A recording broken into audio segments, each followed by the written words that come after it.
Atsugi Hangar Bay. On August 15, 1945, Emperor Hirohito made a radio broadcast announcing Japan's surrender to Allied forces, marking the end of World War II in Asia. 15 days later, on August 30, General MacArthur arrived at Atsugi Naval Air Facility in Japan, to officially accept the surrender. And if the stories can be believed, he had to wade through the bodies of dead kamikaze pilots to do so.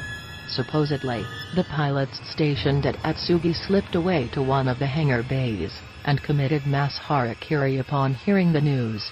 Angered by the disgrace the surrender meant to their country, the pilots' souls stayed to haunt the hangar bay for all eternity. Servicemen have reported seeing red eyes floating in the darkness of the unlit hangar, and doors will slam at all hours of the night, even when there's nobody around to slam them. According to a similar story, it was the sailors stationed at the base who killed themselves after the pilots took off for one final suicide run. That's if you believe the stories. Officially, there's no mention of anything like that happening at Atsugi Naval Air Facility, although one report claims that the pilots revolted against the Imperial Army after the surrender, and took control of the base for 7 days before the Imperial Army was able to recapture it. A U.S. newspaper mentions the kamikaze pilots committing harakiri at Atsugi, but it's almost certainly tongue-in-cheek, since that sort of thing was actually happening in other parts of Japan. 29 Hanbury Street. Jack the Ripper's surgical mutilation spree in the late 1880s drowned London in a sea of terror, and created one of the first worldwide media frenzies in history. Of the Ripper's 5 generally accepted victims, Annie Chapman was the second. Her body was discovered at 29 Hanbury Street on September 8, 1888, with the head nearly severed, and her uterus cut from her abdomen.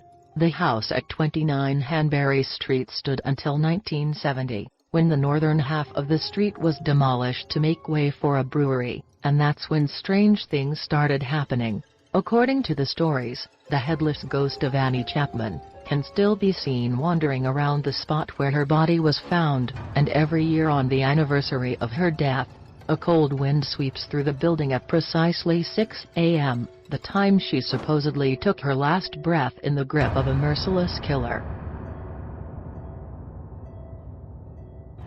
The Ostrich Inn. John Jarman had a clever plan. His inn was conveniently situated on Colnbrook's main thoroughfare, a tempting sight for weary travelers dusty and worn from the long road into London. But not all accommodations were created equal at the Ostrich Inn. For wealthy travelers, a special room was provided directly above the kitchen. Maybe they noticed that the bed was nailed to the floor, maybe they didn't. Maybe they noticed the room gradually getting warmer. Then again, maybe they were too tired to care. But when those weary travelers settled in for the night, they got the fright of their lives. At the pull of a lever, the floor would open, and the bed would tip over a trapdoor, sending them kicking and screaming into a waiting vat filled with boiling water. John Jarman allegedly killed over 60 people at the Ostrich in the 17th century. With the help of his wife, he boiled them alive, and then stacked the bodies in the cellar. And, of course, that's where the ghost story begins. The Ostrich Inn is still around, offering the perfect medley of local cuisine with a side of screaming misery and death. Jarman's impromptu basement morgue is now the ladies' restroom, and customers claim to feel an unearthly chill when they walk into the room. The inn staff has complained of sudden noises, flickering lights, and machinery turning itself on behind locked doors, all of it chalked up to the restless spirits of former tenants. The House of Death. Just about everyone agrees that there's something sinister living at 14 West 10th Street in Greenwich Village, New York City. Exactly what it is, though, is up for debate. For over a century, the house has allegedly been the site of a string of macabre events, starting with rumors of a violent murder, suicide at the turn of the 20th century.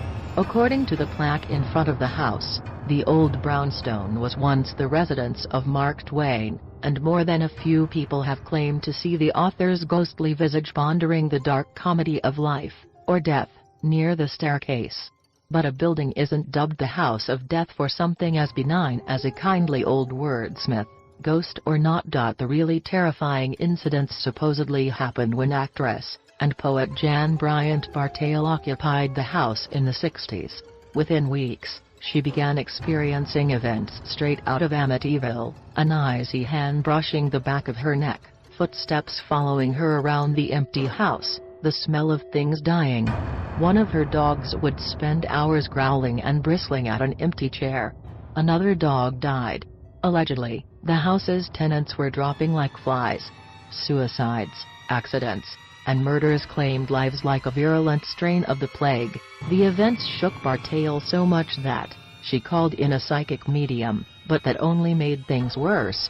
On the very first session, the medium went into a death-like trance, and spoke of bodies buried beneath the floorboards. There was a young girl under the house, she said, and the body of an aborted child. Her eyes shot open, and she declared that she was the spirit of a Civil War era woman whose husband had been killed. The medium then startled her small audience by screaming, "I will never leave." The incident was enough to send the Bartales running. Jan managed to publish a book detailing the creepy events, Spindrift, Spray from a Psychic Sea, just weeks before committing suicide. But those could all be stories. What isn't a wild tale, however, was what happened at the house in November 1987, when defense attorney Joel Steinberg savagely murdered his 6-year-old daughter, in a coke-fueled rage. Whether at the hands of violent spirits or plain, senseless human nature, the house has certainly lived up to its name. Black Hag's Cell. In the land of leprechauns and divine killer canines, ghosts are mellow fare, but Ireland's southern valleys hide a real screamer. It's said that Old Abbey, now just a mess of crumbling ruins in a secluded hollow in Limerick County, is haunted by the ghost of a satanic nun who was buried alive. The old sacristy was given the nickname Black Hag's Cell by locals because it was there that she was said to have performed her satanic rituals. And at night, her hair-raising screams echo over the hills. As for the dark nun's death, there are varying accounts. One claims that she was found in a chair outside the nunnery, stone dead and face contorted in horror. It's said that the devil finally came to collect her soul, but left her tormented spirit to haunt the grounds. The other story is much darker. During a local skirmish between rival houses sometime in the 16th century, the nun was wounded by an arrow. Believing her to be dead, the Earl of Desmond buried her immediately. After terrified farmers reported hearing the nun's muffled screams, the grave was exhumed, but it was too late. She'd rubbed her fingertips bloody trying to scratch her way out of the coffin. Aside from the various legends, Old Abbey is mentioned in a historical context only in medieval tax records. But the general consensus is that it was built sometime at the end of the 13th century, and was dissolved in the 1500s.